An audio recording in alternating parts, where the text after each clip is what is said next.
Hello everyone, in this video I said I want to talk about the giants, mainly because for me they are the most interesting but at the same time one of the dumbest moments in Dark Souls 2. And also there are a few interesting things I want to talk about them. Oh yeah, and about the title of this video. In this video I will talk only about the giants from Dark Souls 2. Well, mostly. Mainly because the answer to this question is very simple. These giants have nothing in common with giants from Dark Souls 1 and 3. Giants in Dark Souls 1 and especially in Dark Souls 3 are much bigger, have bigger arms and have faces, while giants in Dark Souls 2 are much smaller, besides Giant Lord, but at the same time they are much smarter, mainly because they had ships and they had their own weapons, while giants in Dark Souls 1 just used Gwyn's army's weapons. Okay, let's begin. And first of all, let's talk about the official things we know about them. They lived overseas, they had unique souls that allowed them to transform into trees after they die.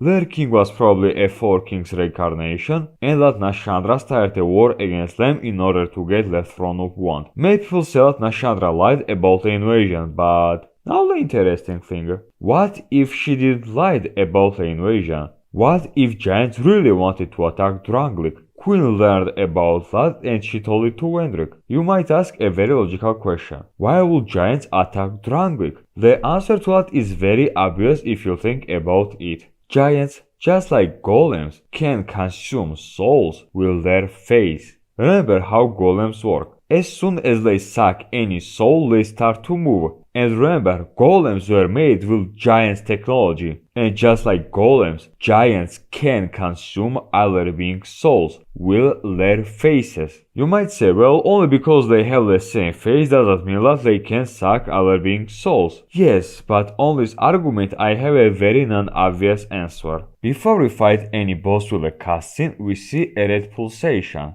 And this is not just a red filter, this is a giant's face. Giants, just like the main character of this game, and just like golems, can suck other beings' souls. I want to remind one very interesting thing. Every king experienced on souls, and with their experimentations they managed to create a living golems. And because of all this experimentation on souls, giants, just like the main character, had a pulsation. They felt all these souls and wanted to consume them. You might say, well, this is not a proof because Chosen Undead and Ashen One also can suck souls. Yes, but don't forget one very important moment. They don't have this pulsation. They don't have the face of the giant before every cutscene. The main character of Dark Souls 2 is also a giant, but with a human body. We can suck souls because in the past we got giant's kingship from Giant Lord.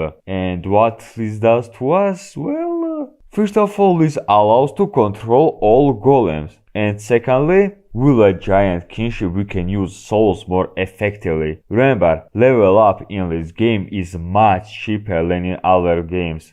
Am I justifying a very dumb moment in Dark Souls 2 because you can level up very fast? Yes, but this is my video, and I will say whatever I want. Now let's talk about Nashandra once again. Why she even told Wendrick about the invasion, or how she even knew about that? Well, I think it's because she wanted to get the Throne of Wand, which was in the territory of the giants, and she probably had a spy on their territory. Yes, she could stay silent and giants would destroy Drangleic, and the Throne of Wand would be under the giants' defense, but she probably didn't believe that they could fully protect it, and since she had a huge ego, she believed that she could defend it better than all giants together. Also, I want to add a few interesting things about giants. According to lore, all these giants are dead, and I always thought that it was a very strange moment, because did Giant Lord unironically send female and the kid giants on a war? And as it appeared, this might actually be true. Well, at least I think that this is true. Like, think about this. We have three species of giants. Big ones, mages, and the small giants. And I think that it's not because they are from a different tribe. I think that the big ones are male adult giants, mages are females mainly because usually in games female characters are mages, and the small ones are children, mainly because there are no information about giant kids. Before giants invaded Drangleic,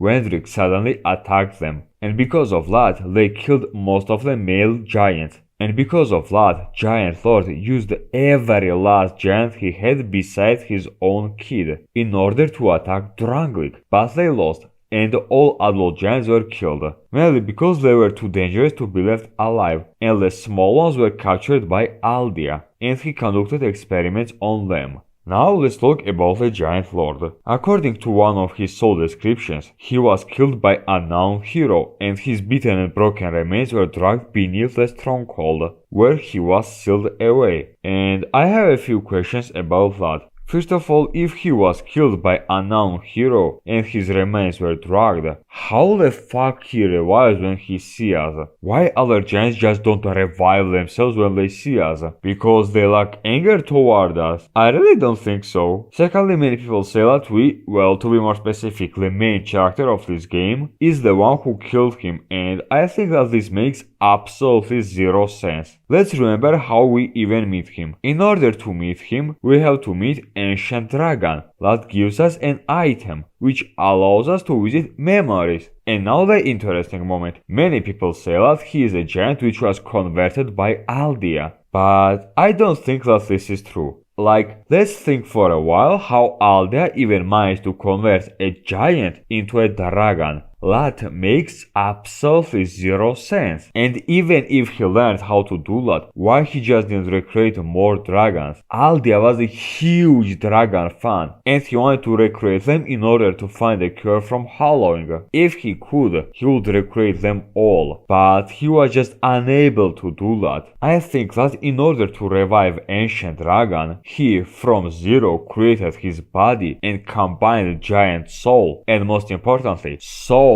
of the Ancient Dragon, which allowed him to revive this dragon. And if we are the ones who take his soul in the past, then in the future there just won't be Ancient Dragon, and Aldea won't be able to find a cure. Also, there is one very dumb moment with this dragon's soul. I will talk about Lord Souls in my Dark Souls video, but in this game, this asshole also has a fucking Lord Soul. And who the fuck was the person who thought that it was a good idea to give a Lord Soul to a dragon that was killed a long time ago, even before Guild put world in an infinite reincarnation cycle? Besides that, we also reach the memory of Sir Alon, and if we are the ones who killed him and took his soul, then in the future Smelter Demon will be created, and Iron King will be in his original body. So we traveled in the past at least 2 times, besides giant memories, and in none of them our intervention affected anything.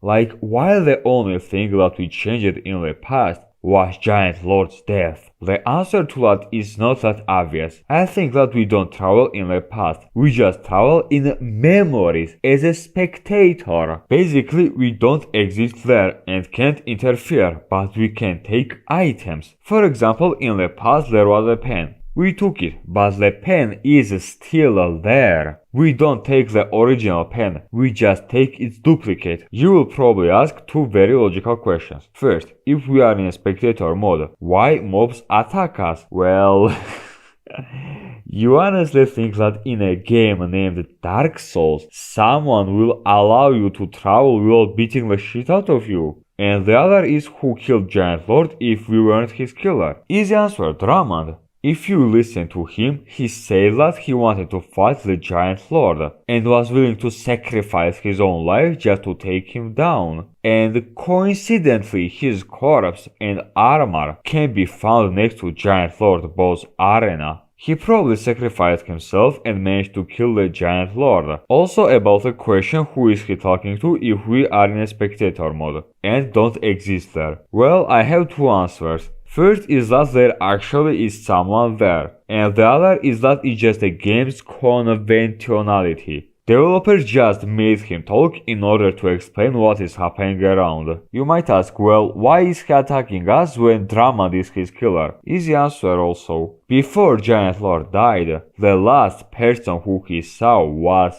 us. Well, to be more specific, he saw or felt our soul and remembered it. And this is the reason why he goes nuts when he sees us, not because we kill him, but because he thinks that we are his killer, while in reality his killer died a long time ago. Also, I want to talk about Yorm. Yorm is a direct descendant of Giant Lord, and you will probably have a question if all I say is true. Then why Yorm doesn't have ability to suck souls? The answer to that question is also very obvious. Before Dark Souls 2 and Dark Souls 3, there is a huge time gap, and because of crossbreed with different giants, Yorm's ancestors slowly lost their ability to suck souls, but in return they got something else. First of all, they got faces, and most importantly, Yorm has almost indestructible skin, which is much better for survival than the ability to suck souls. And also the reason why he uses Whole Mask is because he wants to pay homage to his ancestors.